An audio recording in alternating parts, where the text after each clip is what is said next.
Baik, teman-teman. Assalamualaikum warahmatullahi wabarakatuh. Selamat malam. Waalaikumsalam warahmatullahi wabarakatuh. Selamat malam juga Bapak. Oke, ya. Hari ini kita mulai perkuliahan ya, membahas tentang riset pemasaran. Nah, saya sudah share materi dan hari ini mau saya jelaskan ya, mau Bapak jelaskan materi yang sudah di-share. Ya, silakan. Bisa sambil dibuka ya, atau yang sudah baca-baca ya, silakan buatkan pertanyaan ya. Mungkin ada yang perlu ditanyakan, silakan ya. Jangan sungkan ketika menerangkan. Kalau misalnya mau interupsi, silakan. Masalah di sini absensi mungkin nanti pertengahan ya, pertengahan, sambil melihat nanti teman-teman yang mau bertanya. Baik, kita mulai. Bab 1, pengantar riset pemasaran. Di sini ada biografi saya. Halo, tes.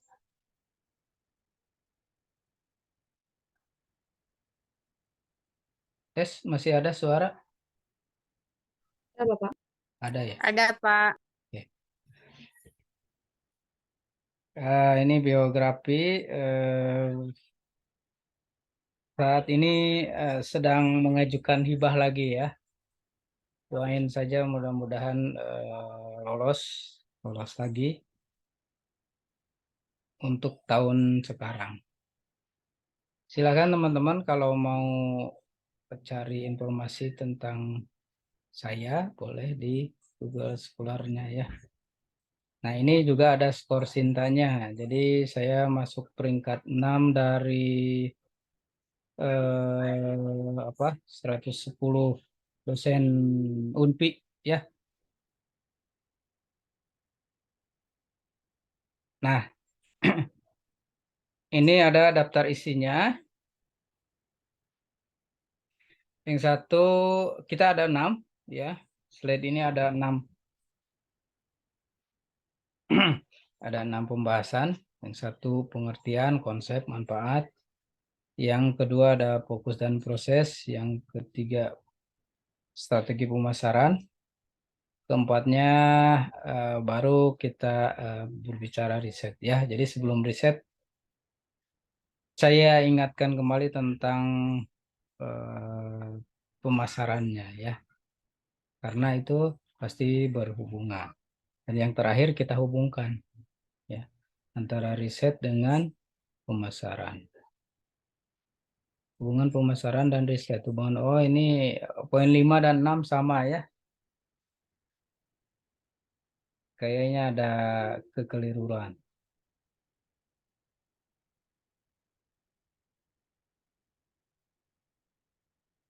Oke. Yang pertama pengertian dari riset pemasaran. Ya, riset pemasaran terdiri dari riset dan pemasaran ya. Kalau namanya riset berarti itu adalah proses investigasi bisa ya. Proses mencari teori baru bisa, mengeksplor teori baru bisa, atau mengeksplorasi teori bisa, memperluas ilmu pengetahuan bisa, ya. Dan yang terakhir itu menginvestigasi, menemukan, memecahkan masalah. Ya, itu teman-teman sebagai calon sarjana, fokusnya itu adalah permasalahan. Jadi investigasi, menemukan, kemudian mencarikan solusi dari permasalahan. Jadi kata kuncinya mohon diingat ya. Kata kuncinya adalah masalah. Nah, karena berhubung masih tahap sarjana, jadi kata kuncinya adalah masalah ya. Berbeda nanti kalau sudah S2, S3. Untuk teman-teman tetap kata kuncinya masalah dulu. Nah, jadi riset itu pada prinsipnya adalah proses menemukan, menginvestigasi, dan memecahkan permasalahan. Nah, sedangkan marketing atau pemasaran, teman-teman kan sudah mendapatkan mata kuliah marketing ya. Di sini diartikan strategi bisnis ya yang dilakukan perusahaan ya. Strategi bisnisnya itu untuk apa? Untuk mempromosikan pembelian, meningkatkan penjualan. Nah, mencakup apa saja? Ada periklanan, penjualan, pengiriman produk ya kepada konsumen maupun mitra kerja. Jadi sasaran pemasaran itu adalah mitra kerja dan konsumen ya. Kedua hal itu.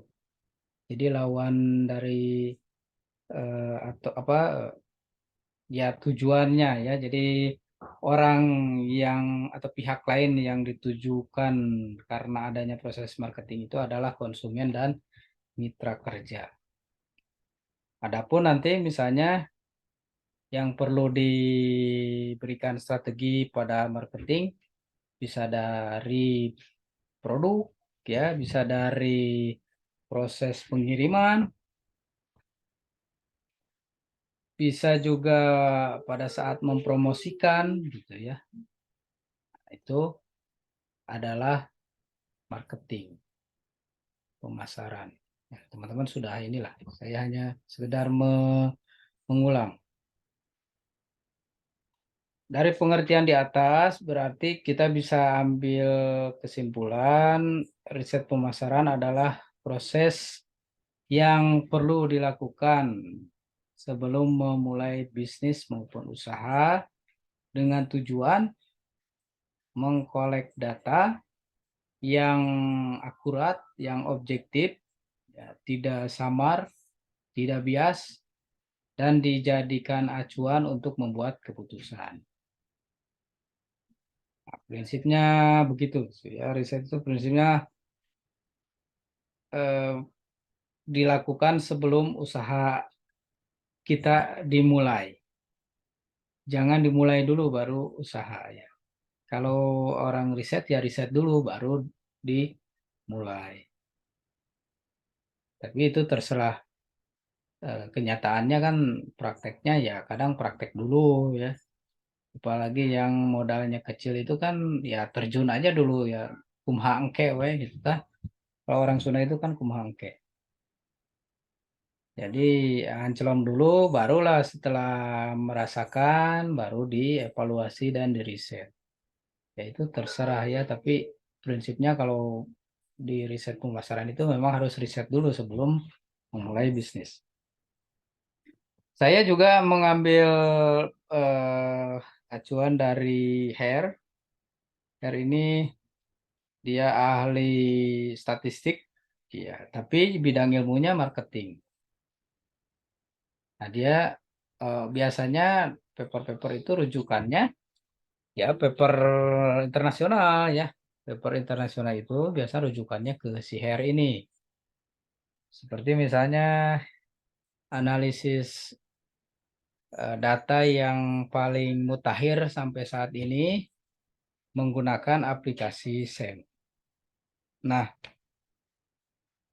si Hair inilah jadi rujukan aplikasi SEM ya. Jadi bisa dibilangnya kayak kitab kuningnya lah. Tapi sebenarnya dia backgroundnya adalah marketing ya. Struktur equational modeling. Kalau teman-teman kan biasanya kalau apa skripsi itu kan biasanya pakainya apa? Analisis datanya pakai SPSS ya. Biasanya kan pakai SPSS. Nah, SPSS ini alat analisis yang paling jadul. Ya, yang saat ini paling mutakhir ya SEM, struktur ekuasional modeling. Ya sumbernya dari SIHER ini. Dan SIHER ini kalau teman-teman apa namanya lihat biografinya, dia backgroundnya adalah marketing ya. Menurut Her dan kawan-kawan 2019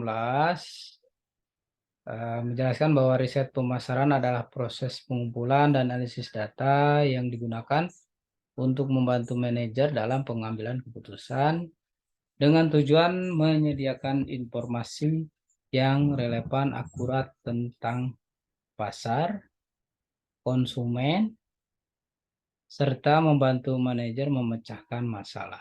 Dan ya, masalah tetap muncul. Kalau dibaca sih artinya hampir sama dengan ini ya. Hampir sama lah. Cuma ini kalau kita ambil apa dari bukunya Her ya, saya parafrase ya kurang lebih seperti ini. Dia mengungkapkannya seperti ini. Tapi prinsipnya sama dengan yang di atas. Lebih lanjut, sebelum saya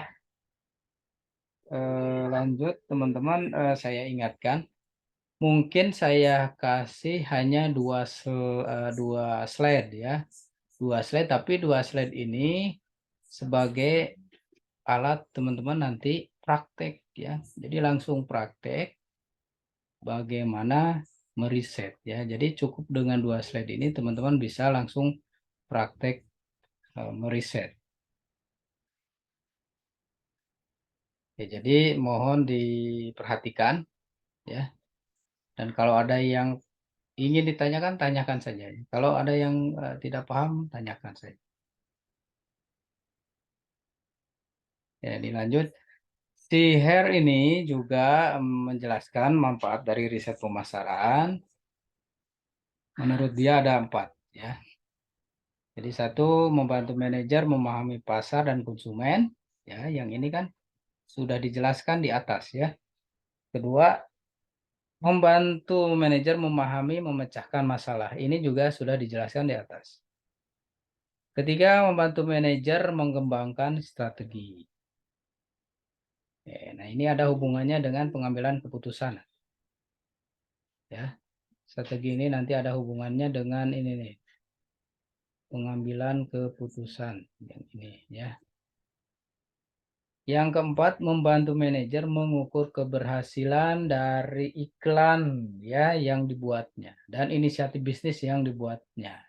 Jadi ini bahan evaluasinya.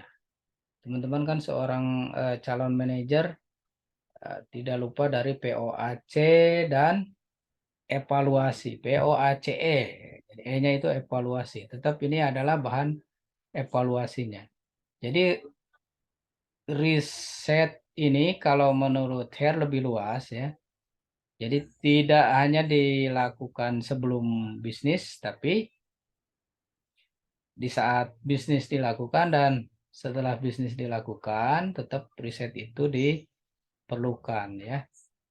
Nah, salah satunya ya ini tadi, mengembangkan strategi. Jadi strategi nanti dikembangkan dan mengukur keberhasilannya.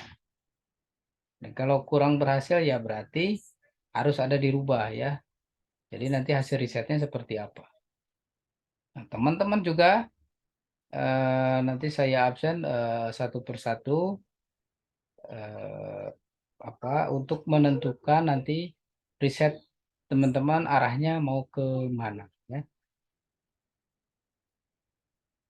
Boleh. Oke, dilanjut. Yang kedua itu ada proses dan fokus pemasaran. Nah, ini menurut Stanton Stanton atau apalah ya panggilannya. Pemasaran itu kan menurut beliau itu sistem keseluruhan kegiatan. Jadi dimulai merencanakan, menentukan harga, mempromosikan, mendistribusikan ya kepada penjual ya sampai penjualnya itu merasa puas. Nah, kalau sekarang kan justru ada purna jual juga ya. Ini 2000 apa tahun teorinya sih dia mengungkapkannya ya sebelum tahun 2000-an menurut Stanton ini.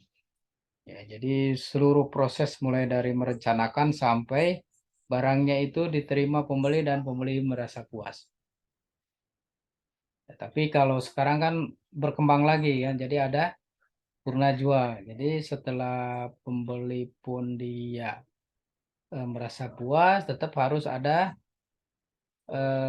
pelayanan purna jual ya namanya. Jadi setelah menjual itu kan kita harus apa jaga customernya ya dengan memberikan pelayanan. Nah, kalau saya ingat itu seperti Astra. Kalau Astra itu orang yang sudah membeli mobil ya itu kan selalu ditelepon, ditanyain keluhannya seperti apa ya.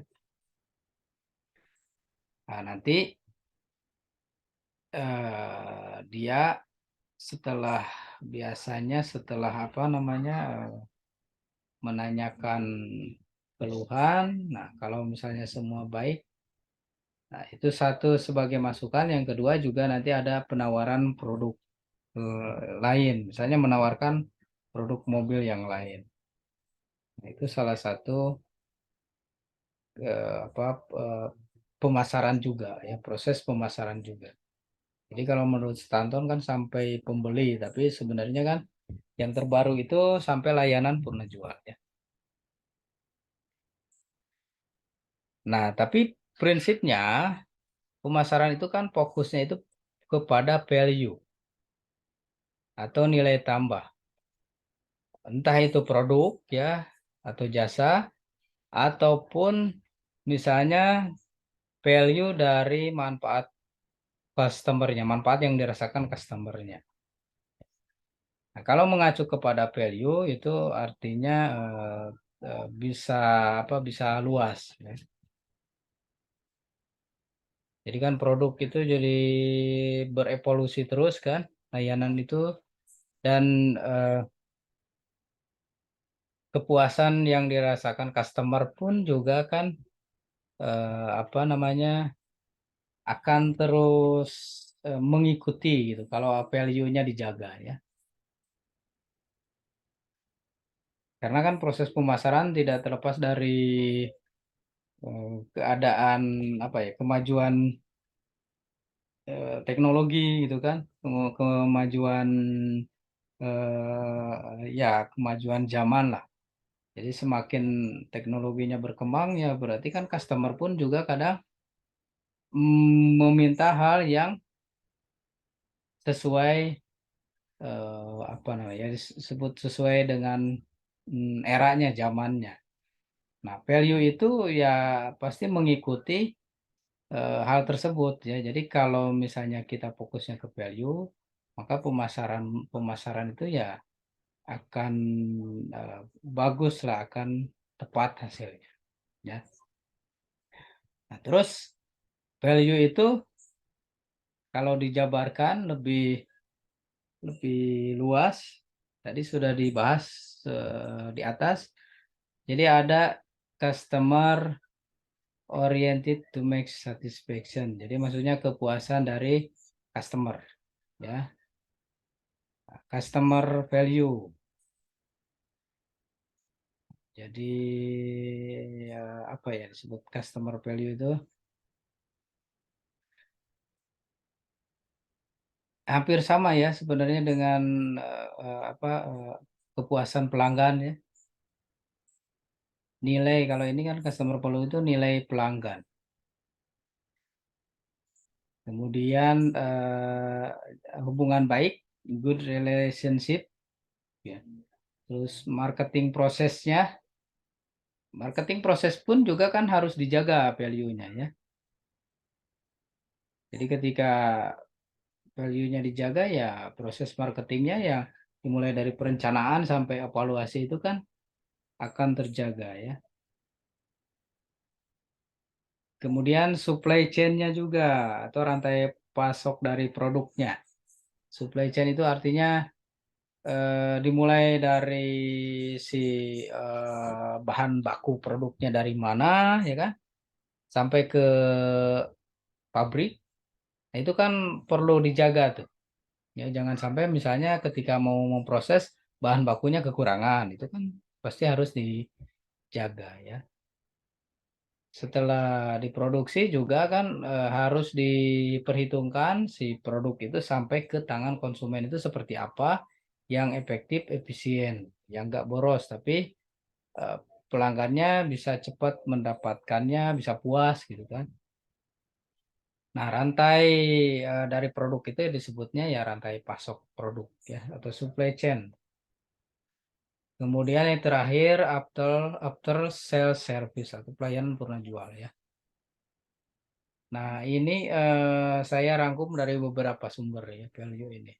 Dan menurut eh, hemat saya ya ini value ini ya yang perlu dijaga ya. Kalau value-nya dijaga ke era digital kayak yang dulu itu kan era industri gitu kan. 4.0 ya apa namanya? 1.0, 2.0 sampai 4.0 ya. 5.0 mungkin kalau value-nya ini dijaga ya pemasaran itu akan tetap mengikuti ya, akan tetap bagus ya.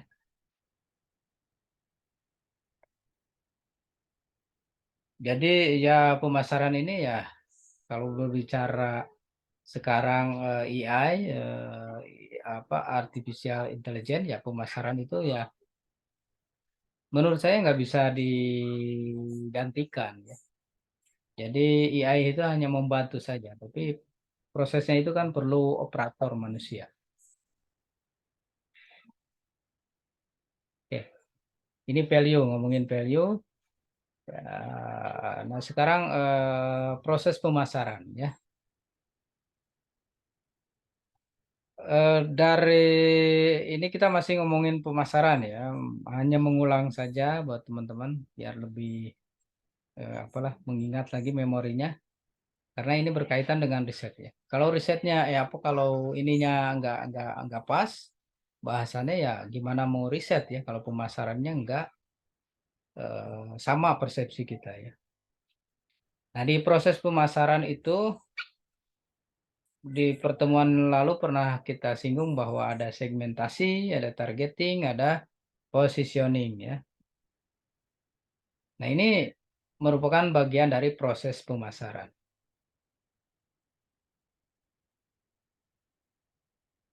Jadi, kita harus segmentasi dulu pasarnya tuh. Kita harus bagi-bagi dulu ya. Jadi, ceruk-ceruk pasarnya itu kita pisah-pisah.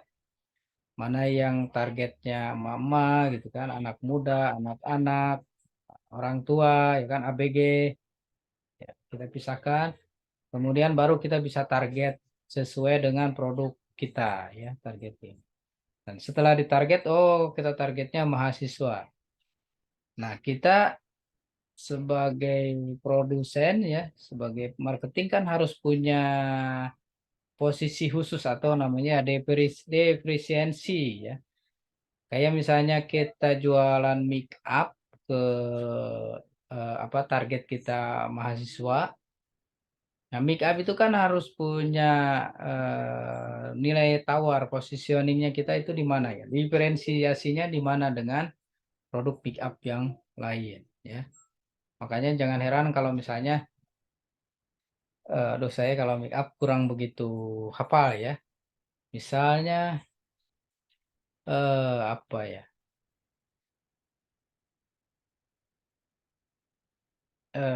Mobil lah, mobil ya kan mobil itu kan punya diferensiasi antara Honda dengan Astra ya. Honda itu dia misalnya lebih ke customer yang lebih elegan gitu kan. Nah, kalau Astra positioningnya dia yang ada yang lebih elegan, berarti yang mereknya apa namanya? Kan kalau Astra itu ada Daihatsu sama ada satu lagi itu apa? Toyota ya. Ada apa sih? Toyota ya? Yamaha, Pak. Yang mau mobil kan kayak ada satu modelnya sama tapi beda, apa sih namanya? Kayak kalau Terios sama Ras gitu. Toyota apa sama Daihatsu? Benar ya, Toyota sama Daihatsu. Ya, Yogi ya benar. Toyota sama Daihatsu. Itu kan positioning itu. Kalau Toyota kan customer Toyota itu kan biasanya dilebihkan dari sisi pelayanan. Purna jualnya itu kalau Toyota kan bagus ya dibandingkan dengan Daihatsu. Tapi mesinnya sama, cuma ada pembedanya ya, misalnya hanya tambah-tambah sedikit aksesoris, tapi yang paling besar itu ya brandingnya itu. Kalau Toyota itu kan agak beda. Kalau yang lebih kelasnya di bawah lagi ya Daihatsu gitu ya. Itu positioning itu begitulah. Jadi ada pembeda diferensiasi. Nah, di sumber lain ya ada yang menambahkan sampai langkah 4, yaitu bauran pemasaran ya, atau pengembangan strategi atau bauran pemasaran. Jadi di mix gitu kan model pemasarannya. Nah, terserah lah ya. Nah, nanti kita riset pun ya, misalnya kita risetnya dari sisi apa? Pasarnya aja. Jadi kita baru memecah-mecah pasar ya, nggak apa-apa ya. Mungkin sampai targetingnya. Jadi setelah pasarnya kita pecahkan ya mungkin kita nanti targetnya kemana disesuaikan dengan produk.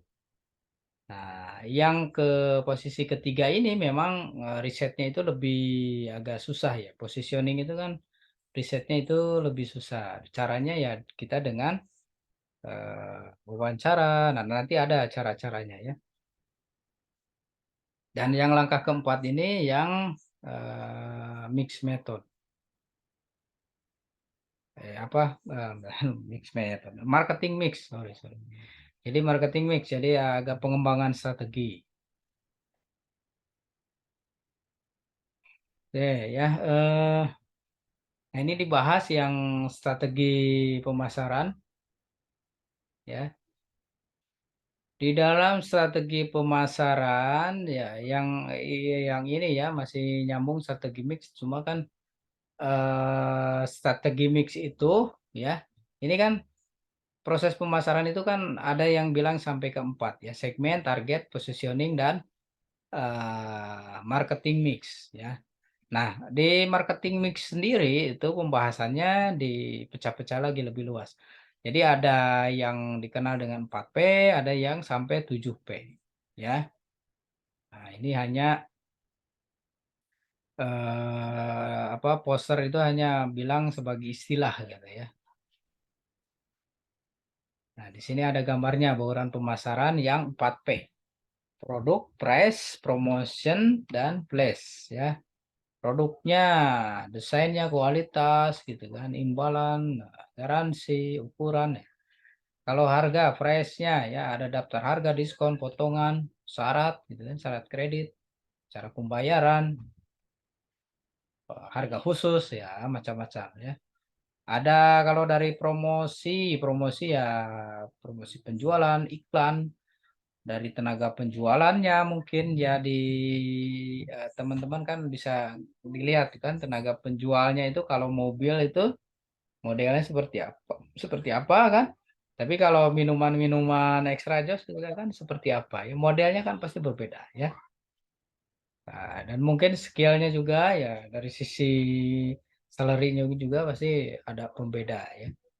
Ada istilah juga kehumasan, sama juga dengan pemasaran ya.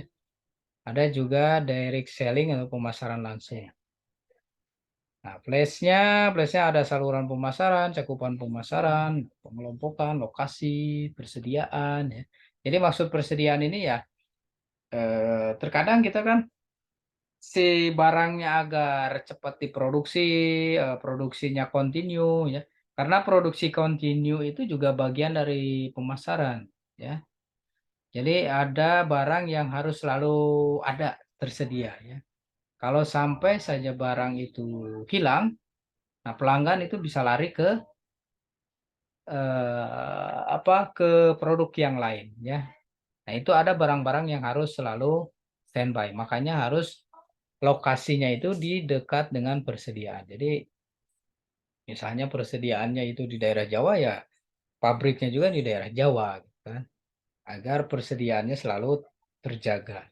Nah, ini dari unsur place itu kan ada hubungannya dengan rantai pasok juga, ya. Jadi memang rantai pasok itu harus dijaga, ya.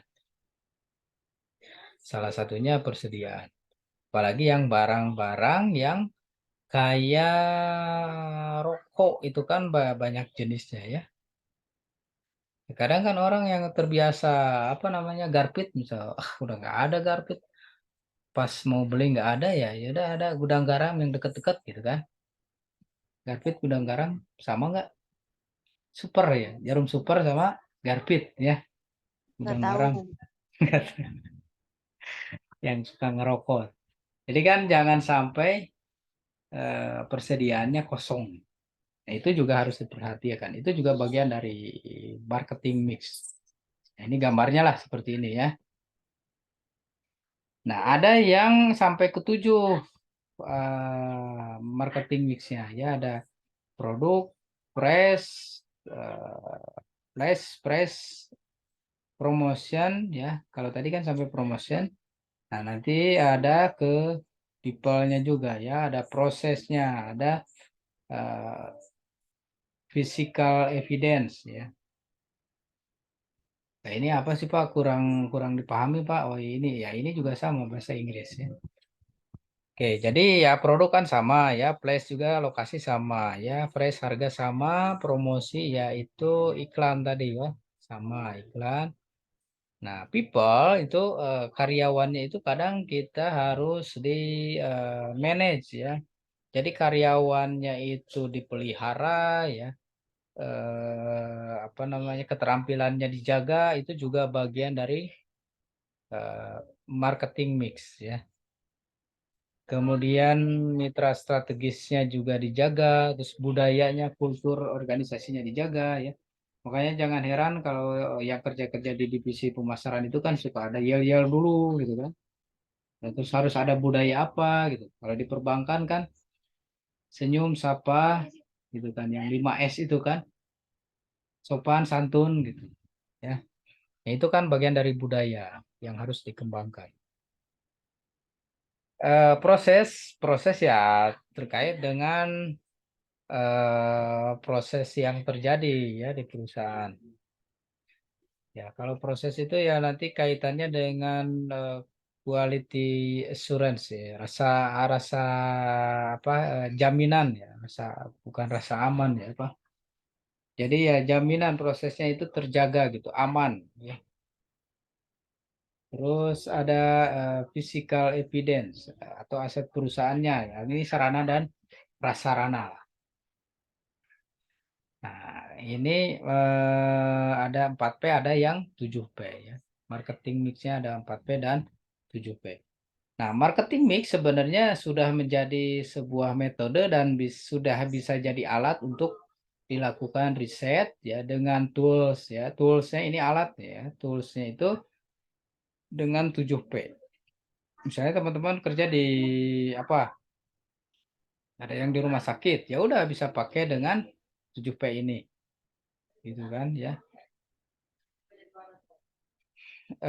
Oke. Yang selanjutnya itu kita ngobrolin risetnya. Nah, riset ini betapa pentingnya, ya, bagi perusahaan-perusahaan, khususnya perusahaan besar, bahkan ada divisi-divisi khusus untuk riset, ya. Riset itu sampai ada yang puluhan tahun belum menghasilkan, tapi orang benar-benar fokus kepada risetnya. Ya, teman-teman lah, contohnya si perusahaan Elon Musk itu kan, ya, orang nomor kaya dunia nomor satu, orang nomor satu terkaya di dunia. Nah, Elon Musk, ya itu kan dia risetnya itu luar biasa ya, produk-produknya itu kan luar biasa ya. Bahkan dia nggak tanggung-tanggung kan melakukan riset tentang apa roket, dan mimpinya untuk membuat wisata ke Mars ya. Contoh yang sederhana, ketika riset dilakukan oleh Gojek, ya pernah kan Pak Nadiem itu kan diwawancarai sebagai foundernya Gojek, bagaimana idenya kok bisa muncul aplikasi Gojek gitu kan. Nah, Gojek ini kan dia sampai buka sampai ke Thailand ya kan, ya. Awalnya kan ketika diwawancara dia melihat kemacetan. Jadi si Mas Menteri ini kan dulunya setelah lulus S2 luar negeri kan dia jadi konsultan. Jadi namanya konsultan kan harus ketemu dengan klien ya, harus on time gitu kan. Kemana-mana ketemu klien kan. Kalau konsultan kan begitu. Nah, di saat dia mau ketemu klien itulah di kondisi Jakarta yang macet. Akhirnya apa? Akhirnya kan dia menggunakan ojek ya kan. Nah, dari situ kan dia langsung terinspirasi. Ya memang sih risetnya ya bisa dibilang ya riset kecil, tapi kan diseriuskan gitu kan. Dia mulai dengan misalnya eh, ketika dia melihat ide bahwa ojek ini kan suatu peluang, tetapi di sisi lain masalahnya ojeknya itu tidak termanage gitu kan. Jadi kayak urakan, badannya bau misalnya kan tidak, atau misalnya ketika ngojek pas turun bayarannya mahal gitu kan, tidak ada harga yang pasti. Nah, disitulah dia me, apa namanya membuat ide untuk mengeluarkan Gojek ya. Itu prosesnya itu ya seperti itu. Juga pernah dia bercerita prosesnya itu bahwa si ojeknya itu pernah dites, ya pernah dites untuk dititipkan, pernah dites untuk dititipkan, eh, seperti dites untuk membeli sesuatu. Nah, apakah bisa ya kan ojek yang kesannya seperti preman apakah bisa dipercaya gitu kan. Nah, itu juga melalui serangkaian riset ya. Biarpun ya mungkin risetnya sebesar apa atau seserius apa ya, nggak tahu, itu hanya dari obrolan Mas Nadif. Tapi yang pasti ya telah dilakukan riset dan ya hasilnya ya sebagai unicorn ya sukses kan. Gojek sudah melantai di bursa ya dengan kodenya kan Goto. Artinya sudah menjadi perusahaan yang gede kan, go public, asetnya udah triliunan. Ya, padahal kan dulu lihat ojek itu kan kayak gimana gitu kan. Tapi di mata seorang Nadiem kan jadi peluang bisnis ya. Nah, di situ perlunya sense of riset gitu. Jadi apa ya? Ya ya bagi bagi seorang Nadiem ya wajar karena dia jebolan luar kan. Jadi sense risetnya itu kan cukup tinggi, peka ya. Jadi dia melihat sesuatu itu sudah hafal metodologinya itu seperti apa. Jadi dilakukanlah riset gitu kan. Nah, di sini nanti teman-teman juga akan belajar riset itu ya, metodenya itu seperti apa risetnya ya. Oke. Saya kutip lagi dari Her, ini bapaknya statistik dari marketing. Her menyebut bahwa riset pemasaran itu perannya itu penting ya. Satu, sama untuk memahami pasar dan konsumen. Terus untuk menentukan pasar yang menarik, ya ini menentukan pasar ini kan apa namanya? eh, Masuk ke mana? Kalau menentukan pasar, berarti masuk ke tadi kan ada targeting, positioning, nah, satu lagi itu, Segmenting. segmenting ya. Jadi mengatur pasarnya. Kalau memahami pasar ya sama juga sih itu segmenting juga ya. Memahami konsumen itu bagian dari segmenting juga sebenarnya ya. Jadi kita cek juga. Nah, ketika kita tahu segmennya, kita tentukanlah produknya. Nah, sudah menentukan produk atau layanan dengan apa disesuaikan dengan target kita. Kan kita sudah segmen tuh pasarnya ya. Pasar ini, pasar ini, pasar ini. Berarti produk yang cocok itu yang mana nih? Itu kan.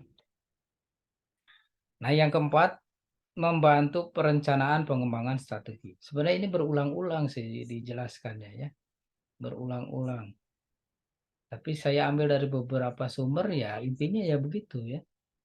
Membantu.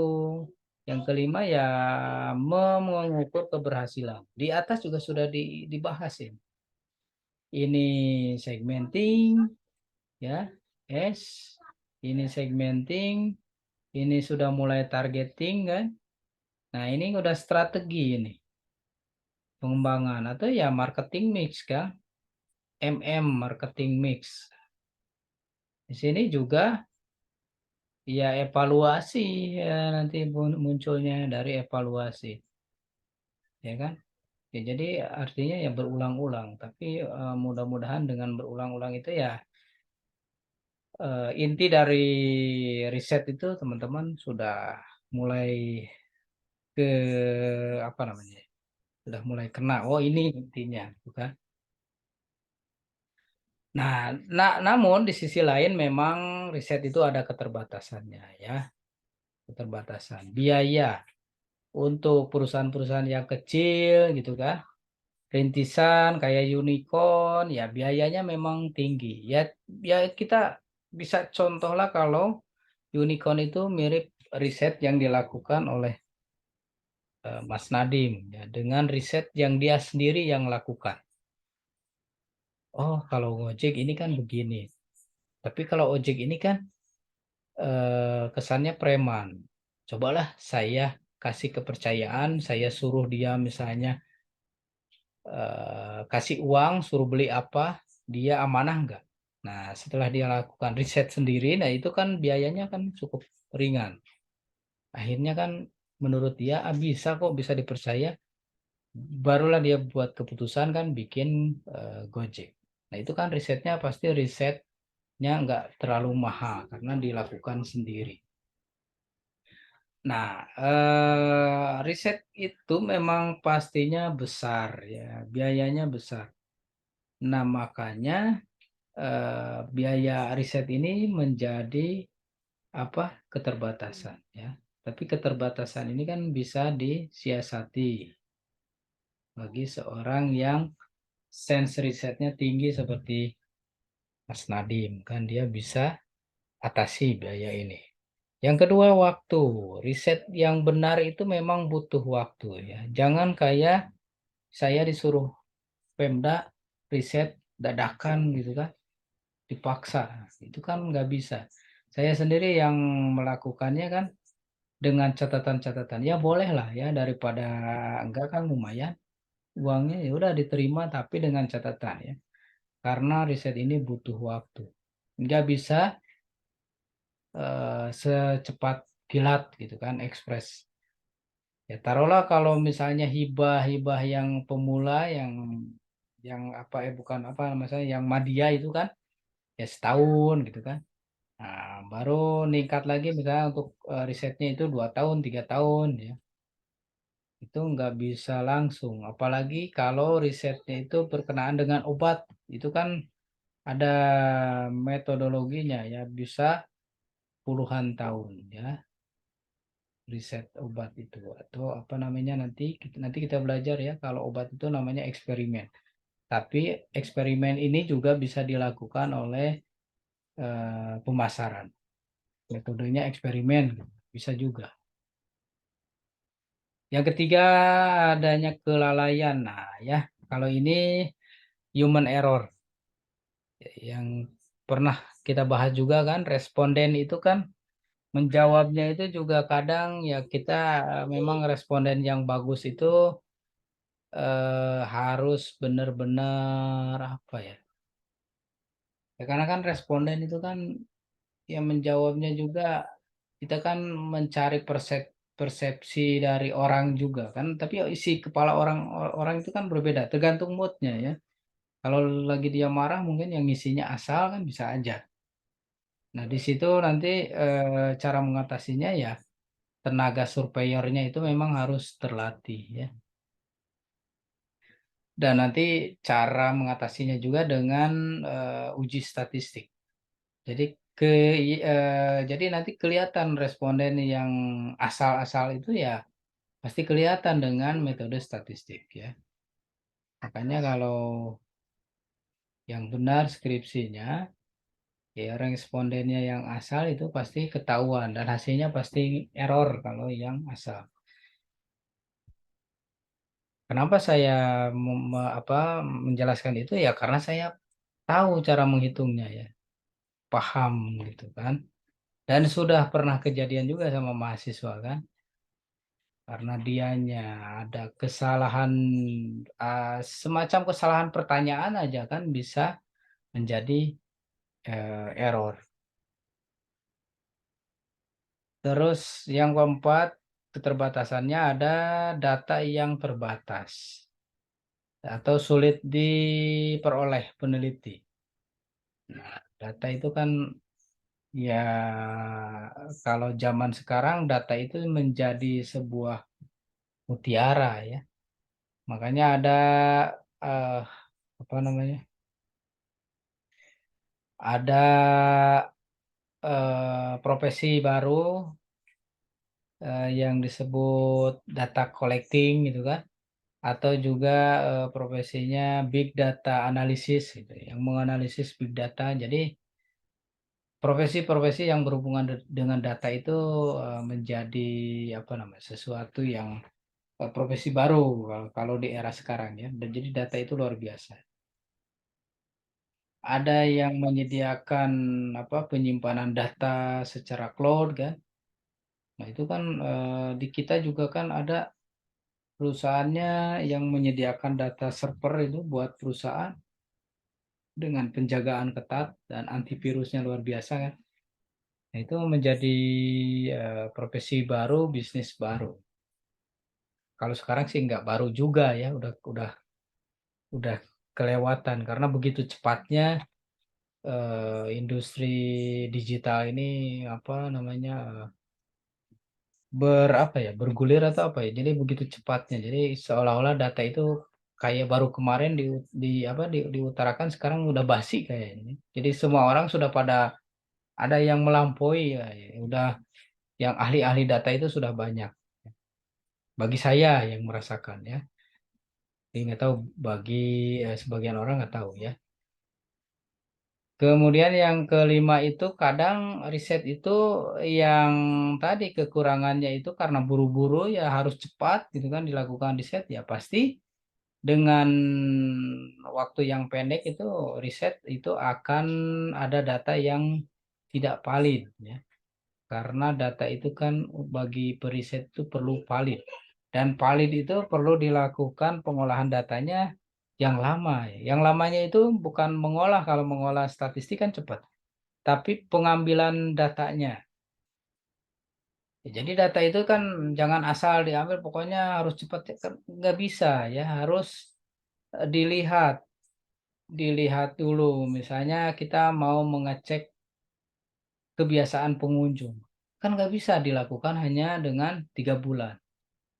kebiasaan pengunjung kan harus dilakukan ya, yang paling ya yang sedang itu 3 tahun lah ya, kebiasaannya dengan cara ya standby, diacak bulan ini setiap bulannya ya, nggak harus setiap bulan standby, tapi dengan sistem ya kalau kalau biayanya besar, risetnya besar ya dari Januari sampai Desember selama 3 tahun ya bisa standby kan, tenaga risetnya melakukan riset standby. Tapi kalau datanya terbatas kan dengan metode statistik ya, dengan metode sampling.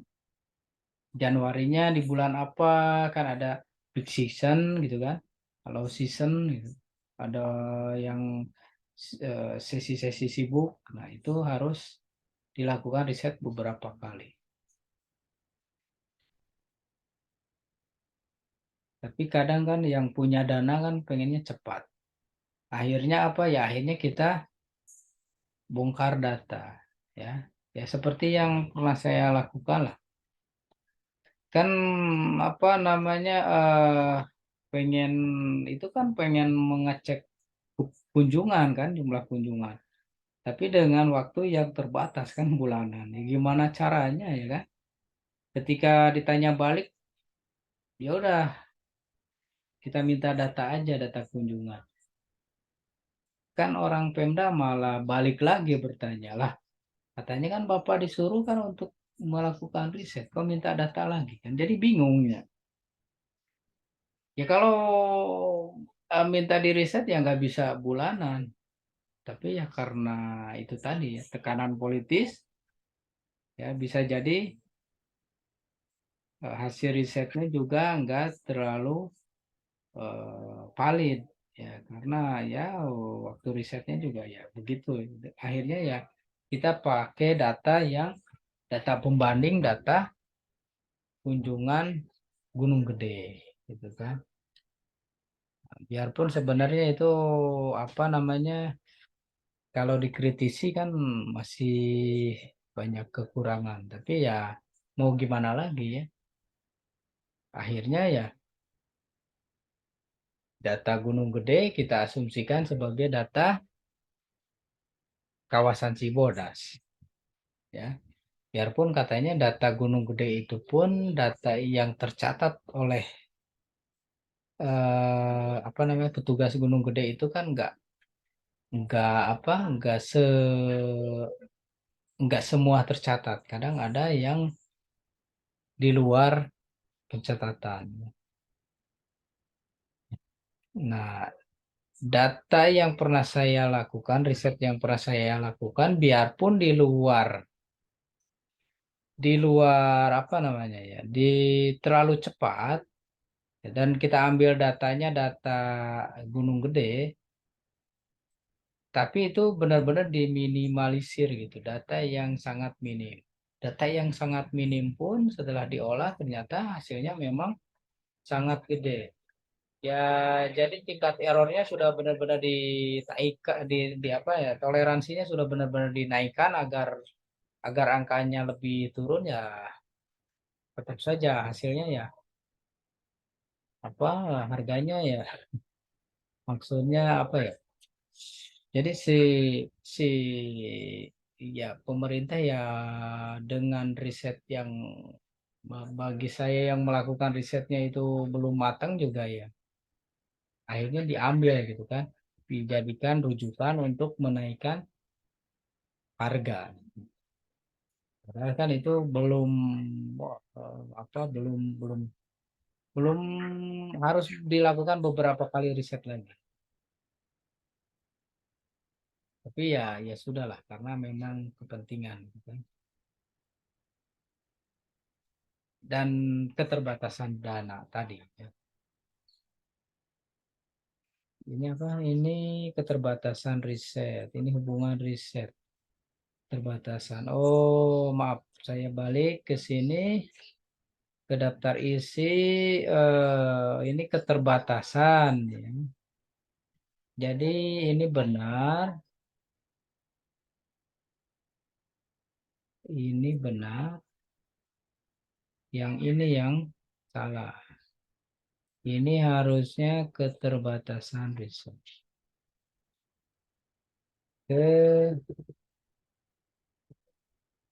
Keterbatasan riset. Ini yang poin 5 harusnya gini.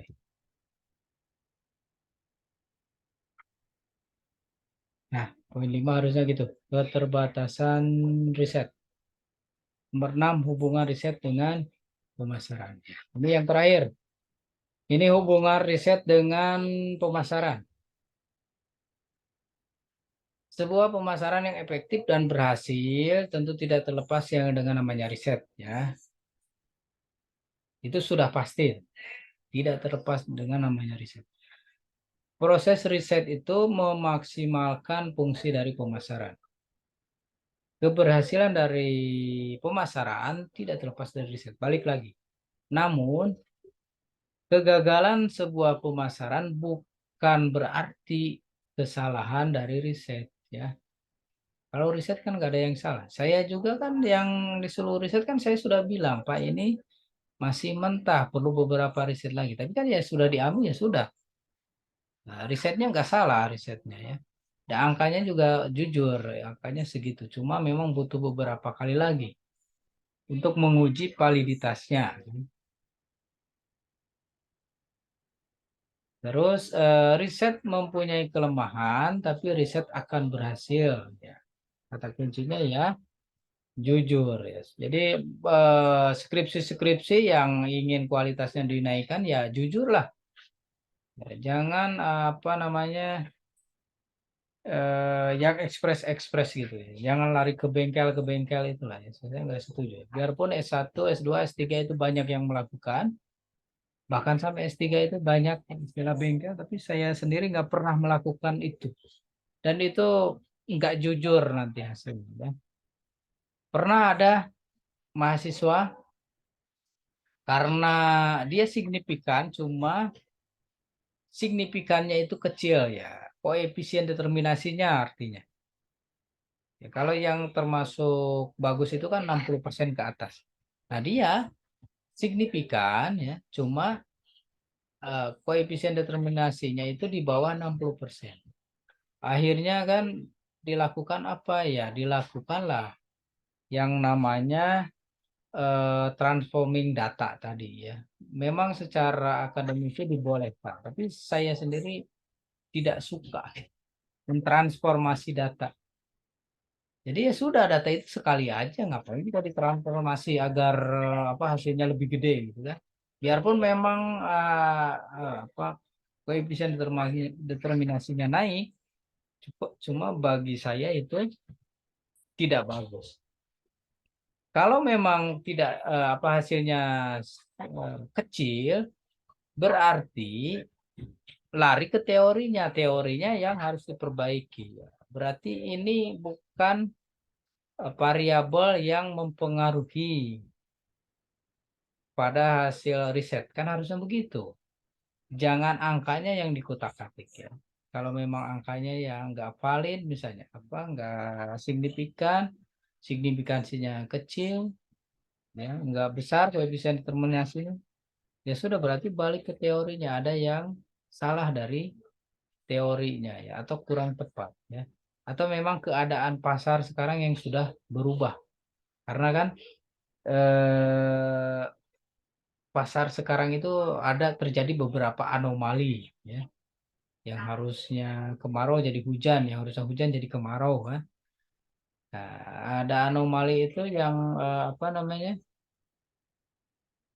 seperti yang harusnya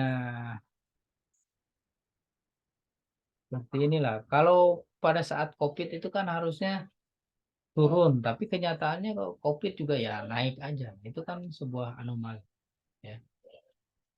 Jadi dunia ini sekarang sudah banyak yang anomali. Nah, sebenarnya teman-teman yang harus dipahami kan, kita ini riset ini kan, riset ekonomi ini kan riset sosial sebenarnya, ya. Kan teman-teman melakukan riset pemasaran itu kan bertanya kepada orang. Orang itu kan makhluk sosial. Nah, itu eh, masuknya kita sebenarnya bidang ilmunya bidang ilmu sosial, ya. Jadi mempelajari eh, karakteristik manusia. Jadi manusianya itu yang kita pelajari. Nah, sosial itu yang kita pelajari. Karena misalnya hasil riset pemasaran di Indonesia bisa jadi berubah berbeda dengan keadaan sosial yang cuacanya sama misalnya dengan Brazil, tapi kan secara sosial mungkin ada nilai-nilai sosial yang berbeda. Intinya yang ingin saya sampaikan bahwa riset pemasaran ini sebenarnya kan kita itu pengen melihat feedback atau hasil dari manusianya kan, karena kan kita ngecek itu kan wawancara kan manusianya. Jadi bagaimana tanggapan manusianya? Sebenarnya itu kan yang kita ingin tangkap, tanggapan dari manusianya. Jadi sebenarnya kita bagian dari ilmu sosial, ya. Ya karena memang ekonomi itu bagian dari ilmu sosial, teman-teman. Bisa teman-teman cek. Kenapa ilmu sosial? Ya karena kan ekonomi itu kan mempotret tingkah laku manusia, ya. Dalam bidang apa? Dalam bidang kegiatan ekonomi. Kita ingin potret perilakunya seperti apa. Jadilah ilmu ekonomi, ya, dipecah lagi jadi ilmu manajemen, pecah lagi jadi ilmu pemasaran gitu kan. Ya, karena artinya ya kita memang di bawah rumpun ilmu sosial, ya. Jadi itu yang ingin saya sampaikan bahwa sebenarnya riset ini ya pada prinsipnya ya kita mengecek perilaku manusia, gitu, teman-teman, ya.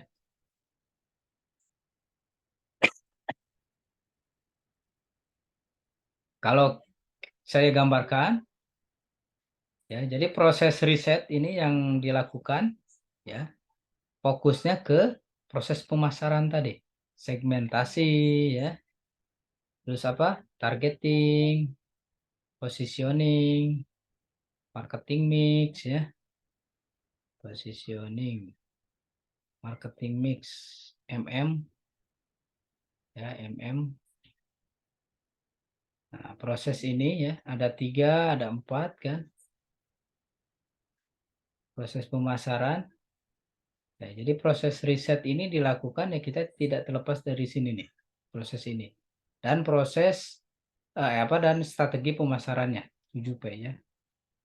Ini kan ke sini juga nih. Ini nya di sini kan sebenarnya kan. Ini ini kan di sini. Marketing mix itu kan ada yang 4P, ada yang 7P. 4P. Jadi proses riset ini ya kita fokusnya ke sini risetnya. Apakah kita risetnya di segmentasinya kita riset atau di targetingnya, di positioningnya, ya. Di positioning ini yang paling susah ini, yang positioning menurut saya, ya. Nah, kalau proses risetnya jujur, ya, benar, ya, ini sudah pasti sukses, ya. Sudah pastilah kalau risetnya jujur, benar, gitu kan, metodenya benar, ya sukses. Tetapi kadang hambatannya itu kan tekanan dari luar, ya, tidak jujur, politisasi, ya. Ya hampir sama tadi keterbatasan. Ya mungkin juga biaya, ya. Ya biaya itu karena terlalu mahal akhirnya ya dipaksakan gitu kan. Bisa saja.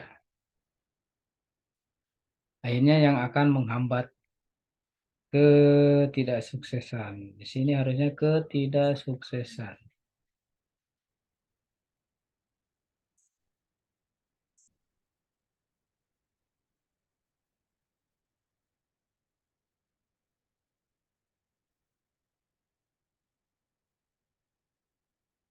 Ketidaksuksesan. Nah, itu teman-teman, ya. Ketidaksuksesan ini karena tekanan, ya.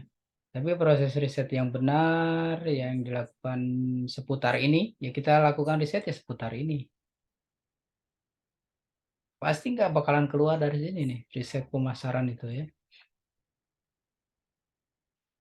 Nah, ini yang menghambatnya di sini. Kalau ininya benar ya sudah pasti sukses, ya. Nah, ini bukunya, ini buku Her ya, ini ya Bapak statistik pemasaran ya, marketing. Ada Churchill lah, kalau Churchill saya nggak terlalu sering apa namanya sering dengar, sering itu enggak ya. Yang saya sering itu yang ini, yang Her, ya. Malhotra ya, biarpun ini terkenal cuma jarang ada ulasan gitu. Ya, kalau ini saya jarang. Saya fokusnya memang ke hair, dan karena kemarin mempelajari SEM, ya makanya dengan hair ini kan akrab gitu maksudnya. Ya bisa dibilang ya, sering mendengar, sering baca bukunya, biarpun sepotong kan banyak bukunya. Kalau ini nggak terlalu ya. Tapi kalau hair ini silakan. Teman-teman mau ngikuti saya misalnya hairnya, silakan, banyak bukunya, dan yang gratisan juga banyak ya. Tapi memang versi bahasa Inggris. Kalau dari versi bahasa Indonesia ada Kotler ya, sama yang Setiawan. Ferdinand Sugya. Ini saya nggak terlalu familiar. Tapi kalau ini ya, Gojali, Ciptono, ini juga waktu riset pemasaran dipakai kemarin waktu apa? Kurniawan juga ya, yang Kurniawannya. Ciptono itu pemasarannya pernah beberapa kali saya pakai ya. Kalau ini nggak terlalu, saya nggak terlalu familiar. Tapi teman-teman silakan. Ini sarannya untuk dibaca, silakan ya. Oke, terima kasih. Begitu sampai jam 8. Silakan kalau ada yang bertanya, sambil saya catat absensi.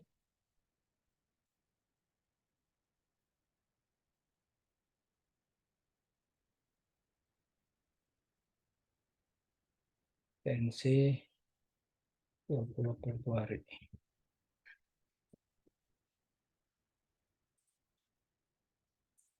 Kalau ada yang mau bertanya, silakan aja, jangan sungkan. Kalau misalnya belum ada kebayang juga, pengen menanyakan apa, atau pengen minta diulang, ya silahkan ya.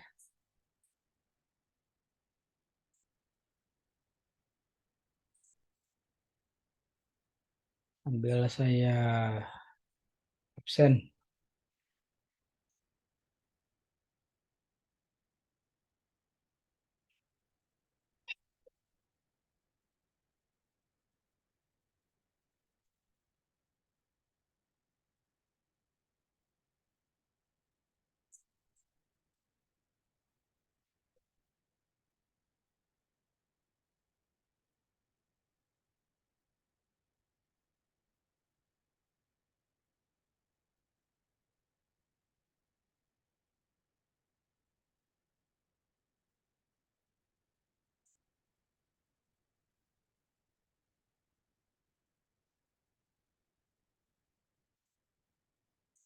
Ada yang bertanya?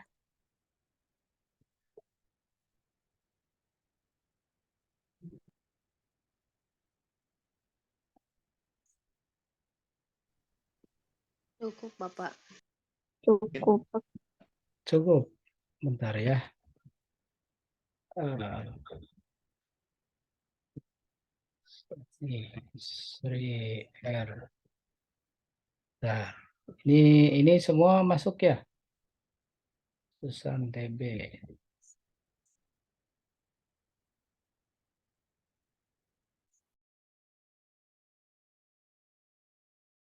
Wilda. Yogi Yuni. Yogi Yuni. Ada 22. Iya, Pak. Benar ya? Ada Asri, Dahlia, Devitri, Delisa, Tias, Faisal, Firman, Yulianisa, Liani, Ainindi, Marsa, Melinda, Bisri, Nanda, Rini, Seni, Sri R, Susan, TB, Wilda S, Yogi Yuni. Betul Bapak. Kayak ada yang nggak masuk nih, siapanya? Banyak. Yang orang Cibarengkok tuh siapa deh? Diwa kayaknya gak masuk. Ya sudahlah. Oke ya, ada 22 orang. Kalau nggak ada pertanyaan ya, saya ingatkan lagi teman-teman. Nanti kalau minggu depan kita tetap muka ya, itu kan ada satu slide lagi. Ya itu nggak terlalu banyak. Cuma nanti yang paling susah itu memang prakteknya ya. Jadi teorinya sudah cukup kedua slide itu, tapi kita langsung praktek studi kasus ya. Makanya nanti akan banyak interaksi, bertanya, melihat masalah di kantor teman-teman atau punya bisnis. Nah, nanti kita coba riset ya. Kalau nggak ada gambaran sama sekali Pak, ya udah riset ini aja, mahasiswa UNPI aja ya. Bagaimana cara merekrut mahasiswa, siswa baru. Itu juga bagian dari riset ya. Baik teman-teman, begitu kalau tidak ada, saya ucapkan terima kasih yang sudah hadir. Ya, selamat beristirahat. Sampai ketemu nanti di pelajaran selanjutnya ya, metodologi penelitian tentang riset lagi ya. Cuma lebih umum ya, ada SDM-nya, ada pemasarannya. Kalau mau yang lain juga silahkan ya. Ekonomi umum silahkan ya. Itu ada di metodologi. 11-12 sebenarnya ya. Cuma kalau riset itu lebih ke bab 4 ya, langsung to the point. Cuma kalau metodologi itu benar-benar dari awal kita bedah ya, metodologinya seperti apa. Begitu teman-teman ya, terima kasih yang sudah hadir. Saya ucapkan selamat malam. Assalamualaikum warahmatullahi wabarakatuh. Selamat istirahat. Ada Devitri. Hai Devitri. Ya, terima kasih sudah hadir. Baik semuanya. Izin lab ya. Ya, Iya jangan Pak. lupa jangan lupa tetap tuliskan masalah-masalahnya ya. Jangan masalah hidup tapi masalah yang di kantor. Tulisin. Ya, nanti kita bahas. Hatur nuhun, Pak. Oke, sama-sama. Terima Terima kasih kasih. Bapak. Sama-sama. Ya, Assalamualaikum warahmatullahi wabarakatuh. Waalaikumsalam Waalaikumsalam warahmatullahi wabarakatuh. Terima kasih banyak Pak. Terima kasih Ya, Pak. sama-sama.